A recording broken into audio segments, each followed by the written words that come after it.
Good afternoon, everyone. Thanks for joining us.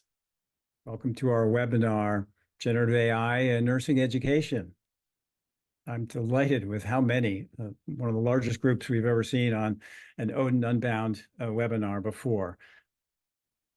So I'm Bill Detmer, your moderator. I'm CEO and founder of Unbound Medicine. And in case you don't know Unbound, we've been serving nursing schools and programs for 20 years with a platform called Nursing Central that provides scenario-based learning that's integrated with trusted nursing information delivered to students where they need it, which is these days on mobile devices and the web. So we've been using, and you'll hear from our other panelists, their experience, but we've been using AI for nearly a decade. And yet, with the advent of generative AI, which we'll be talking about today, things have just exploded. And so we'll be sharing a little bit of that with you today.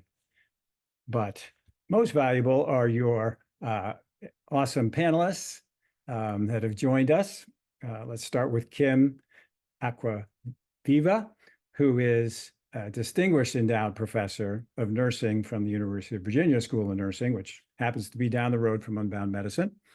Dr. Acquaviva has authored pivotal works in diversity, equity, and inclusion, and has become very quickly a leader in the use of artificial intelligence in nursing education. And she has a wonderful presentation to tell you how it can be used beneficially in your day-to-day education. We also are fortunate to have Dr. Justin Fontenot, a passionate advocate for associate degree nursing and editor-in-chief of Odin's journal, Teaching and Learning in Medicine. He has also recently joined the faculty at Tulane University.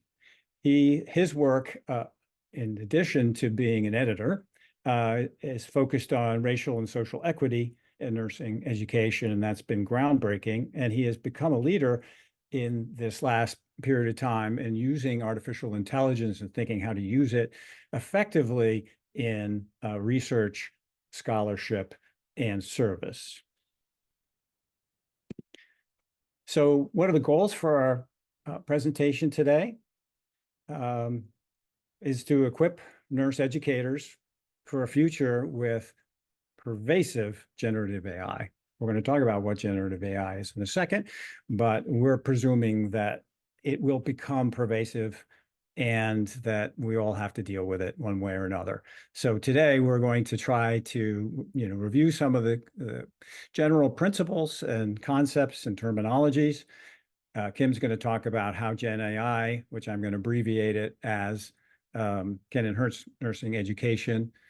And Justin's going to talk about it in research and service. And then we're going to discuss the challenges of the use for our daily lives in the classroom and in clinical settings. As we go through the webinar, there's two boxes at the bottom of your screen, probably for most of you. There's a QA box or a chat box. Feel free to put in your questions or comments. And you will also see polling questions come up during the presentation. We will try to answer as many of these questions at the end of the presentation. And if we don't get to yours, we will promise to work to get you at least a starting answer or a place to look if you have a specific question. So please do contribute and get your questions out there. So we talked about our panelists. Let's talk about you. We did a survey, as you know, many of you took it. This was just snapped a couple hours ago, so there's 50 some odd responses. And these show kind of the demographics, if you will, or the attitudes or preferences of at least these folks who answered the survey. So the question was, I use generative AI tools such as ChatGPT, and one is never on the far left and often is number 5 on the far right. As you can see, it's a distribution that favors the less experienced, but it is quite all of comfort levels are represented, which Today, we will try to address more of the spectrum to the left. So if you're just starting out, don't worry. That's the idea, is to kind of focus there. But as you'll see over time, we hope that we'll be able to provide other education opportunities for people who are more and more experienced. The second question, I integrate AI in my teaching. Isn't this interesting? So we have people who are using it personally, but when it comes to integrating in teaching, 67% have never done it. That's not quite a surprise, because it's only been a year since ChatGPT and Gen AI has been out there in force, but it is interesting, the gap. I am comfortable integrating new technology such as AI into my teaching. So this shows more of that same sort of distribution where people are at various levels of comfort. And what's interesting to see here is that one's engagement technology isn't not necessarily the barrier here. It's really about the fact that it's so new, and just haven't had time to figure out how to use it effectively and to prevent it from being harmful. So that's why we're here today, to start that conversation. Last question that we'll show here: what impact do you think generative AI will have on nursing education? From no effect on the left, number one, to 5, change everything. So you're seeing here the belief, even though one may not have used it in teaching and might be interested in using technology that is going to change things. So that suggests to us, as we've seen in our own organizations, that there's a lot of opportunity for education and to try to demystify this topic. So that's the purpose for today. So I'm going to just give a very quick overview of the general principles, and then you awesome panelists are going to dive into the nursing applications. So what is artificial intelligence? Computer systems designed to augment human intelligence. AI has been around a very long time. Think Siri when you ask Apple something, or Alexa, or autonomous driving cars, or hearing about Watson beating the world's best chess player. AI systems have been around a long time. But generative AI, which we're abbreviating here, Gen AI, is really quite new in terms of its mass use. It generates novel content, text, images, audio, by studying and recognizing patterns in large data sets of human-created examples. So it's basically learning from the body of knowledge that's there, finding patterns, and then being able to create for you novel content. So what's a couple examples of this out there in the world? Just words, we're not going to go into in depth, but words that you're hearing. So when you hear them, you'll know where they're coming from. ChatGPT, you've probably heard about. That's from a company called OpenAI, and it's now embedded in Bing, the search engine from Microsoft. Bard is the version that Google is using, and you will start seeing it in Google searches if you haven't already. It'll just be as a part of your Google searching. And Claude is kind of an upcomer. It is spun out of OpenAI and has a particularly good start on it, and you may hear more about them. Then there's a whole area of image. We talked about images, audio, video, etc. There are image ones called DALL-E. It's also from OpenAI. And the best way to show this is to give you an example. Now, this is not nursing, but just in case you haven't gotten a flavor for it, I wanted to give you that just sense of how it is used. So first of all, everybody can get a ChatGPT account. You can download it to your iPhone. You don't have to pay for it. And on the web or on your iPhone or your Android device, I would encourage you to do it, because this is a great way to get started. You just ask any question you want. So here, I did this as a video. So I say, good morning. And this is real time. Good morning. How can I assist you today? So I went a little bit fast there. What I asked it was, I have a friend coming over for dinner, and he is gluten sensitive and trying to lose weight. What can I make with these ingredients I have on hand? Spinach, I misspelled, chicken breast, various pastas, and canned tomatoes. And then off it went. it sounds like you have some great ingredients trying to be friendly. Then it gives a list of ingredients, the ones I put in and some other pretty basic ones that, in many people's kitchens, and then gives step-by-step instructions. I'm stopping this. It would all happen within 10 seconds or so. And it says, this dish is gluten-free and incorporates the ingredients you have had on, tries to summarize and give you kind of a summarization. Then I asked, and this is where it becomes endless, what are gluten-free substitutes for pasta? And there are several gluten-free alternatives: brown rice pasta, quinoa, chicken, chickpea, zucchini noodles, etc. So those of you that know the kitchen know all this already, but those of you that may not, like me, zucchini noodles, ooh, that's kind of interesting. So this is a very basic example, and you can use it in your personal life, and I would encourage that first, just to get familiar with it. So what about the image side of this? So DALL-E is, you just type in a prompt, produce an image evoking generative AI in healthcare. I did this morning. That's what it gave. You can see all the, medical images around, whatever. You can get the impression of it. We'll talk later, Kim will talk later about how doing this specifically in nursing, but you get the sense of just how powerful it is. You made that image just by giving it that prompt. So how does Gen AI work? Well, we're not going to go into too much depth here. It's pretty interesting if you're interested in it, and a little complicated, but here's the basics. It mimics human creativity by analyzing and then applying learned patterns to create original, realistic output. So it does a vast amount of data analysis of incredible data sets that basically the internet that it has access to. That brings up lots of questions of whose data and whether there's copyright. And we're not going to go into that today, but it's a very big issue that you'll read about.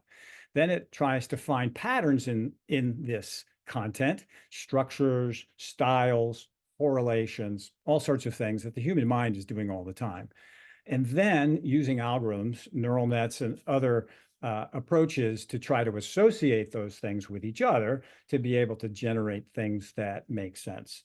And the output generation employs a lot of things to synthesize information from vast things down to a few words, then to validate it. This is before you see it against other sets of trained material, and then refining it, maybe even before you see it. And then, of course, what it thrives on is iterative feedback. You're actually interacting with Gen AI systems, and that creates an opportunity for the system to learn when you ask a question twice, or you say that's not right, or whatever, to try to refine itself through these algorithms being processed over and over again. So I'm going to just flip to very, 10,000 feet flyover of uses in nursing education and let our panelists really tell you about them. But I want to just set the context so that you see it within that. What's really great potentially about Gen AI for nursing education? The ability to customize and personalize learning materials. We know students have different learning styles, have different levels and different language skills. What if we could customize them? Or more to the class that I teach, or the time of day I teach, or the language barriers of the students in my class, whatever. That's the opportunity. And simulating and virtual patients are one example of that, creating simulations very effortlessly. Also, enhanced scenario-based learning, something that Unbound Medicine is very involved in old school way by having nursing educators create them. But there are really great opportunities to enhance that or to give students even more access to scenario-based learning opportunities. Adaptive assessment, so it's not just drill and kill, but it's trying to help you figure out, help the student figure out where their weakness is, plug gaps, et cetera, and to really mimic what it is you're doing in your curriculum. We talked about language. This is going to be huge, because if you could help people who have language challenges, overcome that while they're learning the rest, they're going to do so much better and keep up in ways that will allow them to be equals where they really are intellectual, but their language gets in the way. And then research and analytics is a huge opportunity, globally and within nursing. And Justin's going to help you understand that a little better. So what are these real world examples? You're going to hear from them. I'm just going to brush out a view of that. Interactive case studies, slam dunk. Customized lessons plans, a little more interesting, a little more challenging.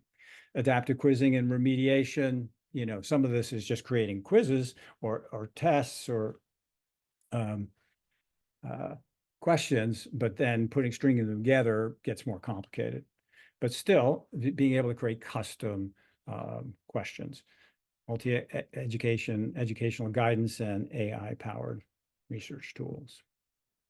And then the challenges, which we hope to hit on, and many of you have brought that up in the survey, and hopefully you'll put in your chat some of the other things that aren't covered here that you want to make sure that we address, maybe if it isn't today, in other ways.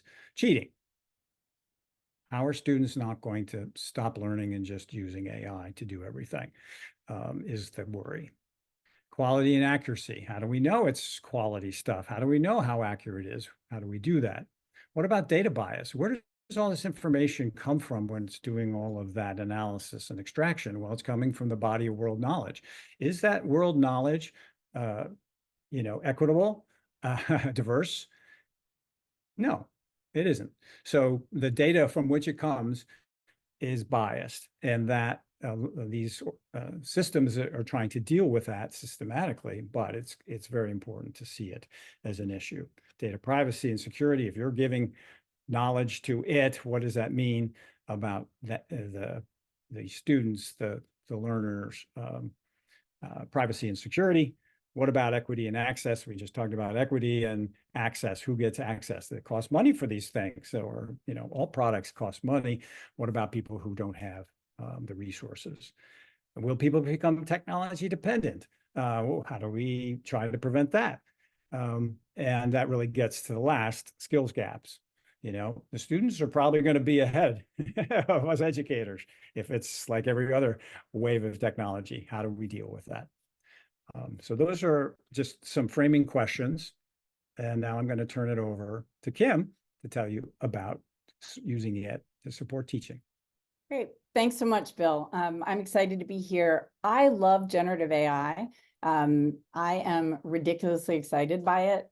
And I know that some of you may be fearful or nervous about using generative AI. I want to encourage you to try to, as much as you can, push the fear to the side just while we're talking about opportunities. I absolutely find generative AI to be a tool that makes me a better educator. So I teach across the various programs that we have at UVA. I teach entry level, undergraduate, accelerated, master's, and doctoral level students. And for me, I have found it to be the go-to tool for things like coming up with lesson plan ideas. Next slide, please. I don't think I can control the slides. There we go.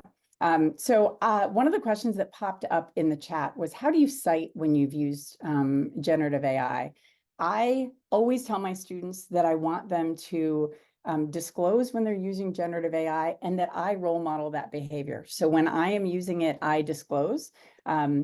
I use, for some of the things in this presentation, and I'll tell you where those spots are, I did use ChatGPT back in April. Some of the queries I did in April, and then again this week, and as well as the DALL-E ChatGPT integration yesterday. Now you'll see that there's this giant red text that says information may not be clinically accurate. This is really important, and it's an important point as we talk about the use of generative AI. Next slide, please. So if you use Gen AI in your teaching, I think that one of the most important things anytime you're thinking about using a new technology is making sure that technology is facilitating you accomplishing your teaching goals, not that you're just finding a way to use a new toy. So how many of you remember when clickers came out, everyone was using it, but no one was really using it in a way that made a whole lot of sense? You want to make sure that you're intentional with your use of generative AI. So figure out what are the learning objectives and competencies that you want to focus on, and then use that as the basis of your prompts to be able to get either lesson plans, scenarios, case studies, in-class activities that help you accomplish those goals, objectives, and competencies. Be transparent with your students about the use of generative AI and encourage them to also disclose. And when I say encourage, I think sometimes faculty view generative AI as this thing that is going to make people cheat and we have to fight against it. And instead, I see it as this is a tool that students are going to be using. How can we teach them to use it well? And how can we as educators design assignments and activities that will encourage critical thinking, knowing that students will also be using things like ChatGPT? Next slide, please. So this is an example from Unbound Medicine's Unbound Intelligence program. They have a product that is in development and is going through the quality improvement process, quality assurance process, I guess you would say, to make sure clinically accurate information. So they're designing a tool so that instructors can go in and actually generate a lesson plan, choose whether or not they want to have a case study involved or a scenario embedded. It prompts you asking questions, how long is your lesson, and then we'll generate a lesson plan. They're doing that whole quality assurance process because remember what I said about content not always being accurate. You really have to be sure. Now, I saw a comment in the chat, the English department's having a lot of academic integrity issues with AI. I'm on that committee. Margaret, I hear you, and it is a concern. And as someone who has sat on academic integrity committees at my previous institution, and I care deeply about it, we do have to be attentive to those issues. But there are ways that when we think about building activities, we can build activities and assignments that encourage creativity, original writing, and also acknowledge that they may be using ChatGPT.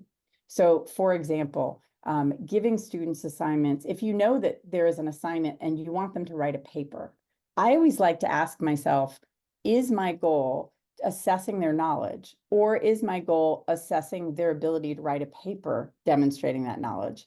And if it's important that they be able to write a paper demonstrating that knowledge, what are ways that we could show them, how can you use ChatGPT to help you brainstorm structure or critique your own paper? And helping students understand that generative AI generated content is terribly boring in a paper, terribly boring, horrible to read, and that you'll know it when you see it. So generative AI generated content, the very first year that ChatGPT was released, before UVA had policies, before any of us really had policies on how should we use this, how can we use this, but I knew that students were using it, and I wanted them to understand how easy it is for us to detect generative AI generated content, even without a detection tool.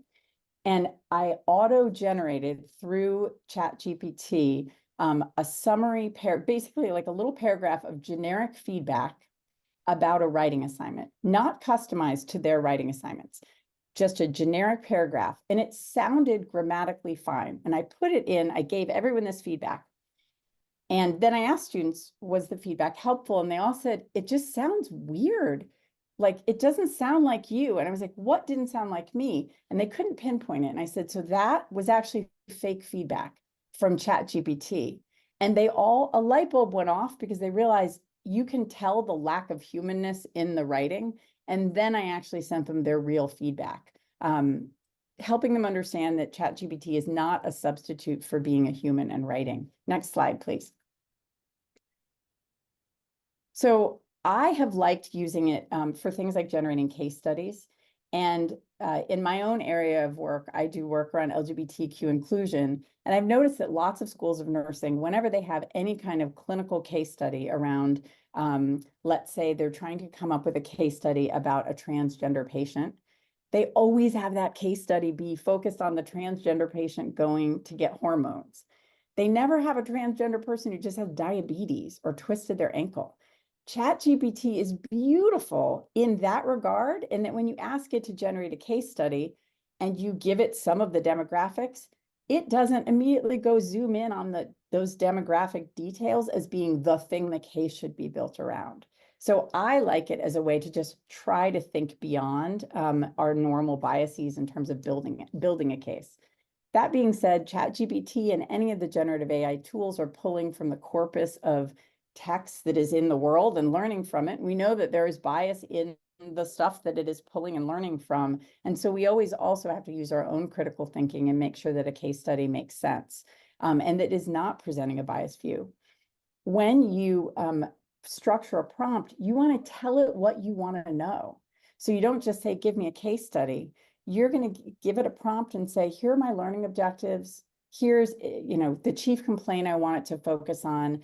Here's an ethical, I want the case to present some kind of ethical challenge around shared decision-making and perhaps cognitive impairment.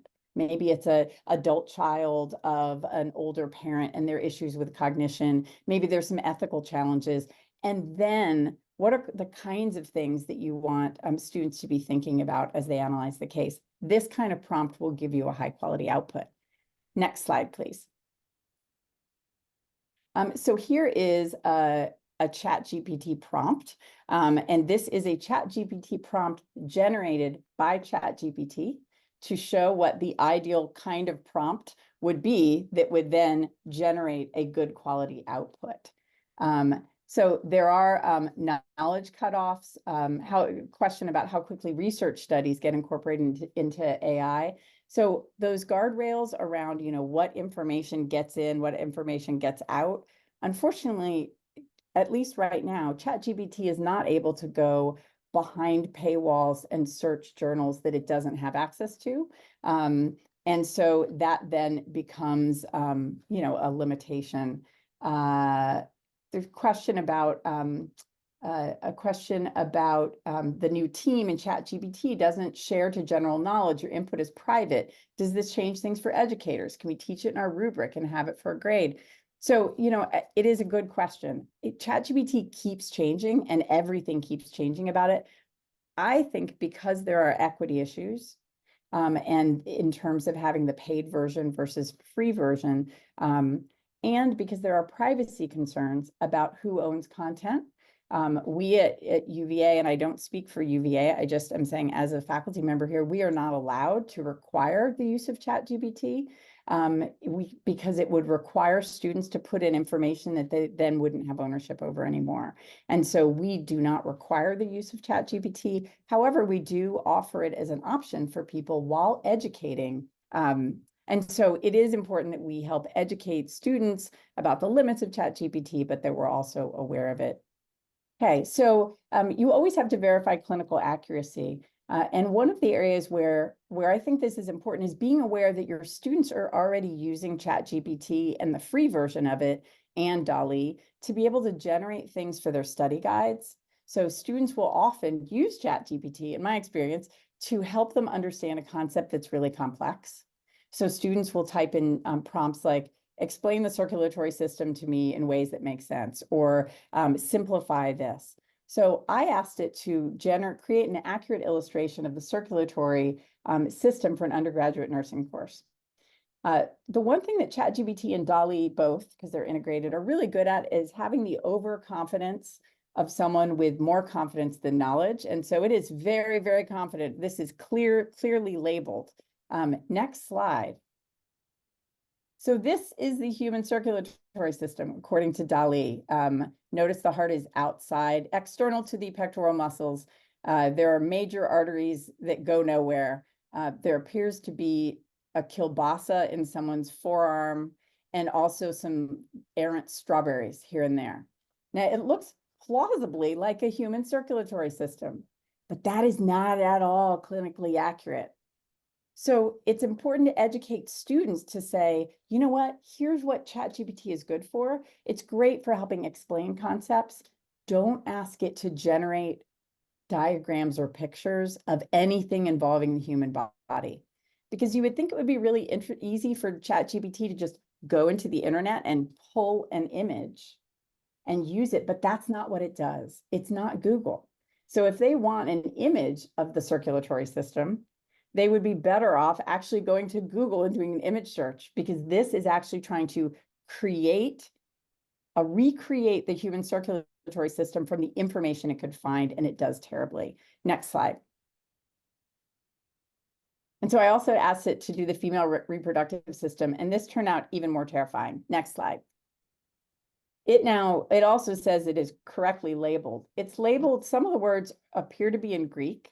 There are apparently now also maybe flowers and some other things going on. This is not the female reproductive system. And yet if someone didn't know better, they might think this is a helpful diagram.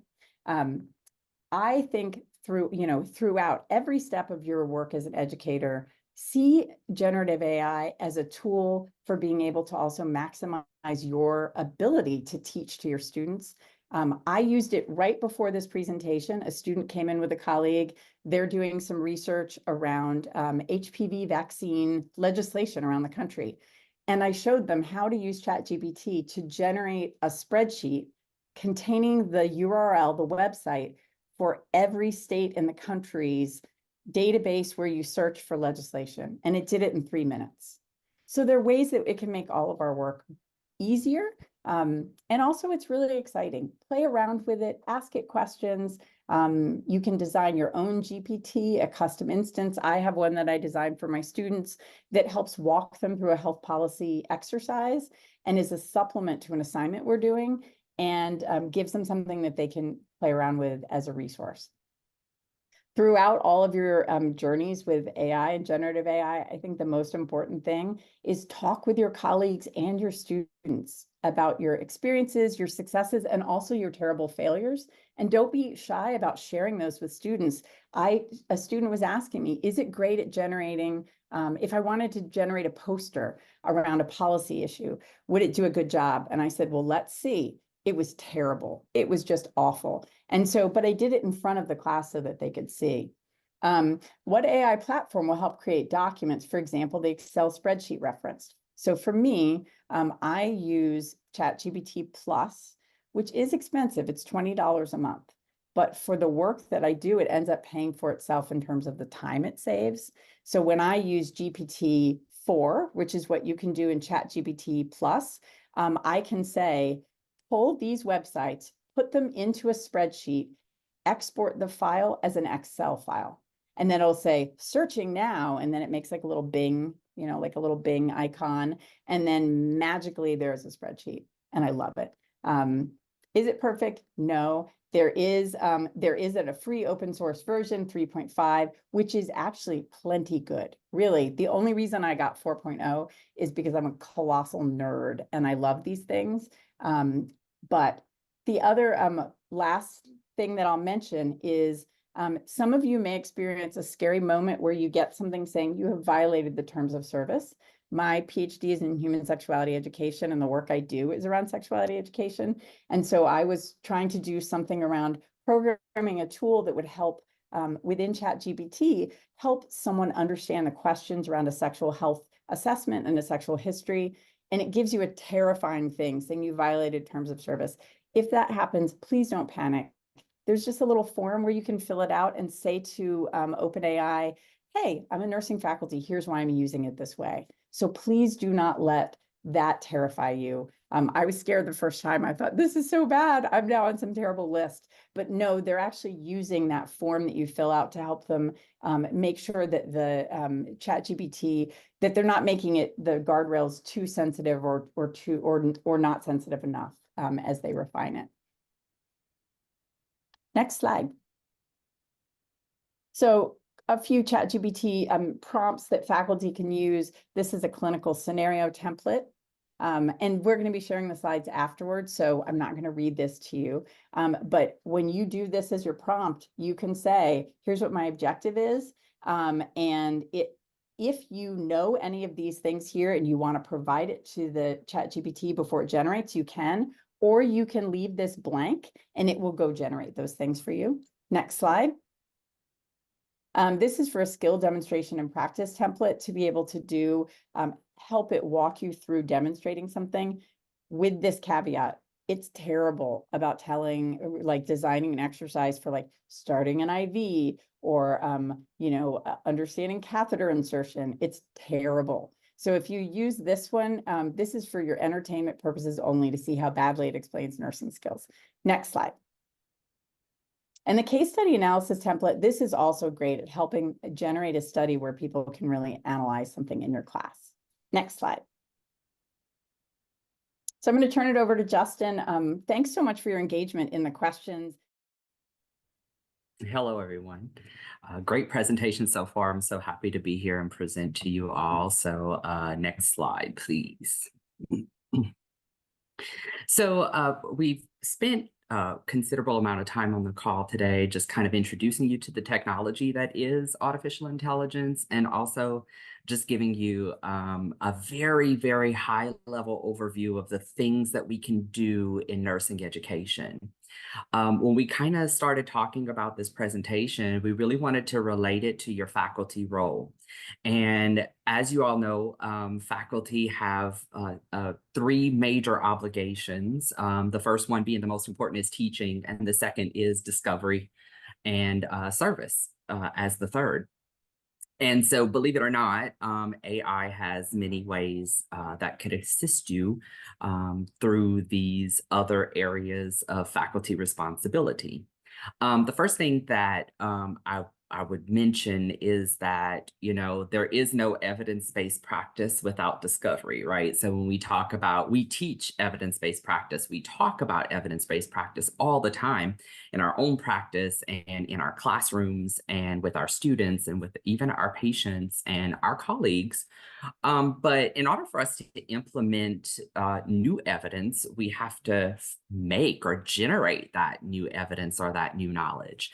And while there are plenty of researchers who are generating lots of new knowledge for us to implement into our clinical settings or into our practice as nurse educators, nursing education has that sort of obligation to enhance that knowledge base, right? Because one of the things we say all the time is, there's really nothing about us without us, right? So nurse educators should be the ones leading and guiding the research that guides nursing education in practice, because I do view nurse education as a form of practice, right? It certainly is a very valid form of practice. And so we do have this huge knowledge base telling us, what's working in classrooms, what's not working in classrooms. And that's because of the efforts of researchers and nurse educators who engage in discovery. But I also understand that engaging in discovery can be challenging. And one of the main reasons for that challenge is time. Our primary responsibility is educating the future nursing workforce.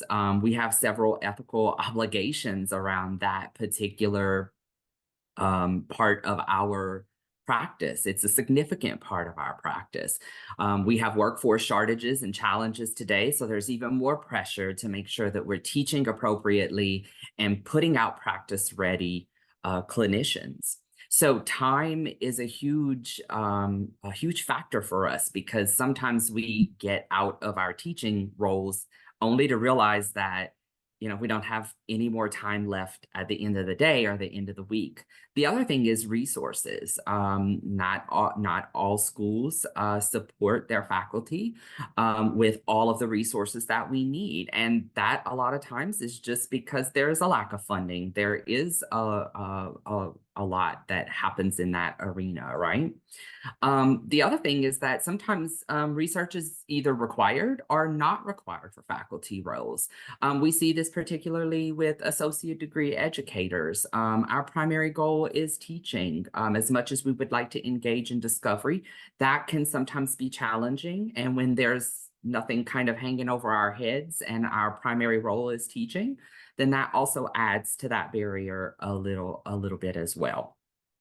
But I do want to point out how we can use AI to help us with this discovery process. And I want to make sure that we understand that, discovery isn't always just conducting an experimental interventional study, randomized controlled trial. That's not always how discovery happens. In fact, one of the things I love to see at the journal Teaching and Learning in Nursing is literature reviews. We don't get them enough.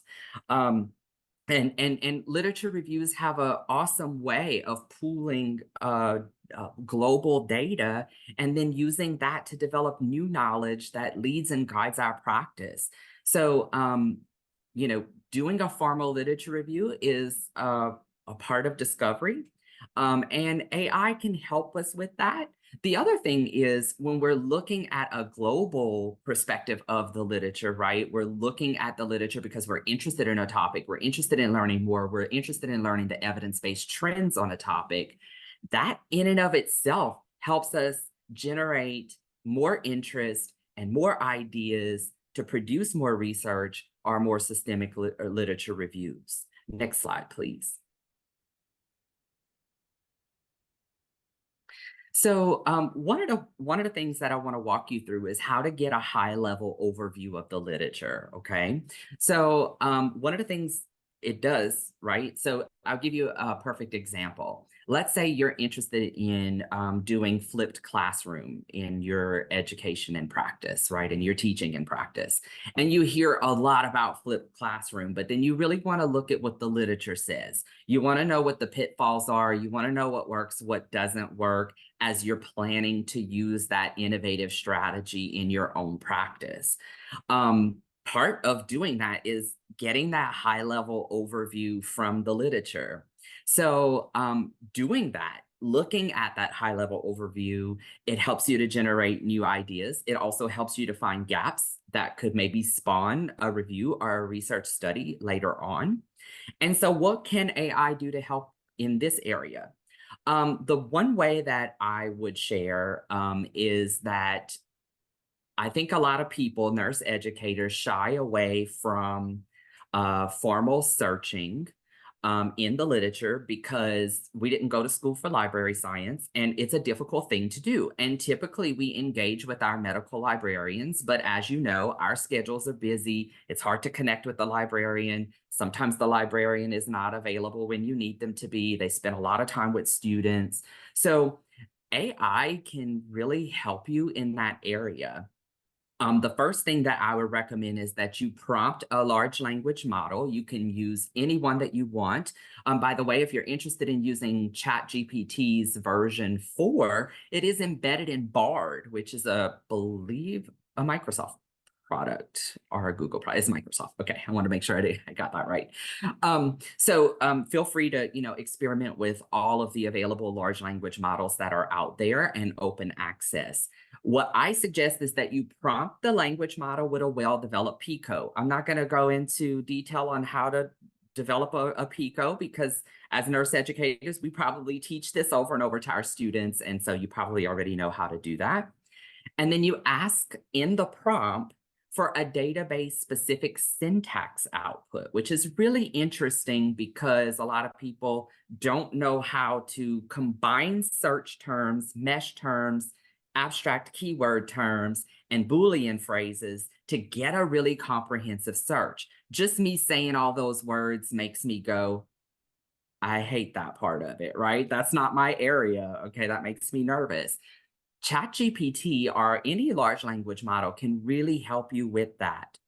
The thing I tell people is review that output first. Usually when I ask it for a search strategy and I give it a well-developed PICO question, it shows me the key terms that it wants to use. It knows what the difference between a mesh term and a title abstract keyword, which is really great because I don't know the difference all the time.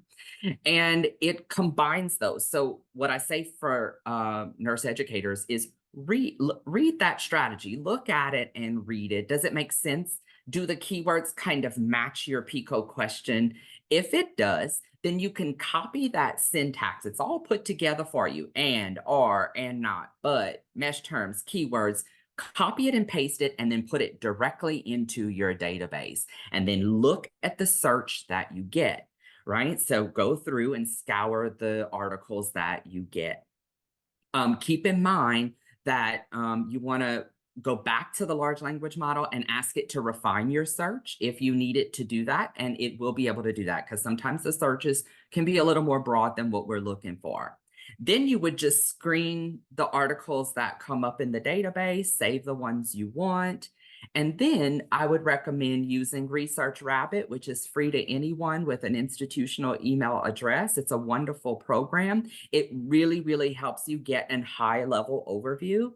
And so what happens is you only need to put one paper, but you can put 30 papers that you collected in your search in Research Rabbit, and it is going to show you all the seminal papers and the current papers around that topic, which really gives you a nice visual, high-level overview of the topic that you're trying to look at. Next slide. Next, you're going to synthesize the literature. Now, that's the hard part because I start getting, 40, 50 articles on my topic, and I'm really interested and curious, and I just can't read it all. I don't have the time to read it all. But this is where the magic happens. This is where new ideas come from. This is where new knowledge is built. This is where new publications can happen. It can keep you updated on trending evidence. Now, how can AI help? We've been talking a lot about large language models. I want you to all know about some specific tools that will help you summarize critical points of your collected body of knowledge that you use ChatGPT to help you get the search for. So once you have everything, your articles that you like, you can upload them into 2 open access tools, and there's way more than this, but you've really got to try it out. They're pretty self-explanatory. One is called Elicit, and one is called SciSpace. And then what happens is when you upload your papers into their website at no cost, it allows you to quickly extract data, and it uses AI to extract data. So I can look at what the major findings were of this paper. I can look and see the participants' characteristics in just a click of a button. And once I have it all laid out, I can download it into an Excel table. I can use that. I can bring that to my research council or my committee meeting and say, hey, this is what I learned about the flipped classroom. What do you all think? Here's what it's saying. Here's what it's not saying. Here's what the pitfalls are. What do y'all think about building something new based on this? And that's really how we synthesize and how AI can help. Now, as always, you want to assess for accuracy when you're planning implementation strategies, specifically in clinical environments. Next slide. So other ideas using large language models like ChatGPT or Bard or any of the other variety of products out there. Just some ideas to be thinking about, areas that I have personally used them to help with my own research and discovery. It's nice to just ask it, give me an idea of a certain topic or a certain area. What are your thoughts? See what it says, right? It can help generate further conversation and interest. I love that I might already have a research question that I'm interested in or a PICO question. I can put it in there and say, help me refine this. Am I really missing anything? Am I really capturing everything? And it does a great job with that. It can also help you plan research or literature reviews. I once told it, help me develop a step-by-step timeline for a integrative review on whatever the topic was. And it just laid it all out for me, like 2 weeks of, searching, 2 weeks of synthesizing, 1 week of writing, start here, start there. Sometimes I just need the structure. It also can help with methodology. For example, you might, experienced researchers only with this. You want to check for accuracy, but you might have forgot what, how to really look at moderating versus mediating variables. And you might need a little reminder. You can ask it those kinds of things, and then you can look at it, and then you can say, oh, yeah, that makes sense. I remember that from school, or I can go check my textbook and make sure that's still accurate. You can get help with proposal developments. I like that I can just upload my paper in ChatGPT 4.0, and I can say, critique my proposal. Tell me what I'm missing. Tell me what I need to add or not add. It's also great for writing and editing. Sometimes I write and put everything out there, and there's so much. And I'm like, I know that I can't send this in for publication because, I've gone on and on about a certain topic. I wanted to brain dump, basically, copying and pasting that into ChatGPT and saying, hey, help me condense this and not lose the quality of this work. It can also improve clarity. Sometimes my topic sentences don't flow from one to the other because, again, I'm just writing rapidly and brain dumping, and ChatGPT has been excellent for reeling me in. Next slide.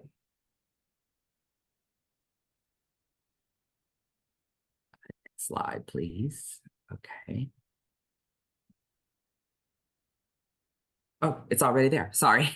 So next, I just want to talk quickly and briefly about how AI can help with one of our other big requirements. As faculty members, we do a lot of service to our organization, to our college, to our programs, mostly because of committee work and obligations. But some of the things I've used in my service work was getting help with committee work, like summarizing, editing, clarifying bylaws. If you're on that wonderful bylaws committee, you know that's tedious work. How can ChatGPT help you with that? Also, planning events like commencement. If you're on that commencement committee, that's a big job, right? Sometimes you have to quickly write the introduction speech for the dean at commencement. Well, guess what? I have found that with some editing, ChatGPT is wonderful at those kinds of things. Biographies, I upload my CV and say, write me a paragraph biography. And it did a beautiful job because everybody wants a biography from us, right? From academics. And this is really a wonderful way, because if you struggle talking about yourself in biographies the way I do, this is a wonderful way. You can also ask it for ideas to engage alumni.